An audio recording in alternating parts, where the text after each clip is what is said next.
Thomas Soto. La tension monte entre Carlos Ghosn, le double PDG de Renault et Nissan, et l'État français. Bonjour Nicolas Barré. Bonjour Thomas. Les Japonais veulent une alliance plus équilibrée, mais l'État, lui, craint de perdre son influence historique sur Renault. Oui, alors d'où vient le problème? Parce qu'on peut se demander, cette alliance, après tout, elle fonctionne très bien, c'est un immense succès industriel, c'est même un modèle, c'est une réussite depuis plus de 15 ans. Mais simplement, en termes de pouvoir, cette alliance est objectivement déséquilibrée. Pourquoi ?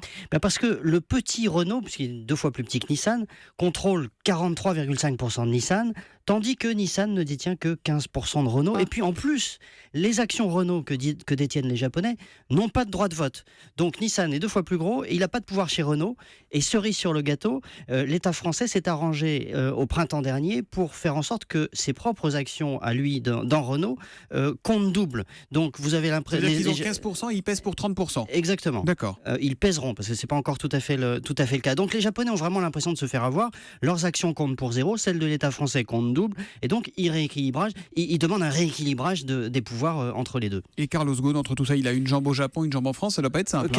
Ça n'est pas simple, mais Carlos Ghosn, effectivement, a tout intérêt à ce rééquilibrage. Il est le premier à le demander. Il est d'accord avec Nissan. Exactement. Mais si vous voulez, il y a 2 logiques qui s'affrontent. Vous avez une logique de la mondialisation. Carlos Ghosn est en train de bâtir ou a bâti un groupe vraiment mondial avec des synergies, avec de la recherche en commun, avec des plateformes communes entre ces 2 groupes. C'est une alliance, je le dis, qui fonctionne et sans cette alliance, les 2 groupes n'auraient pas été sauvés à l'époque. Et puis vous avez une logique plus franco-française avec un État qui campe sur ses positions pour garder la main sur Renault.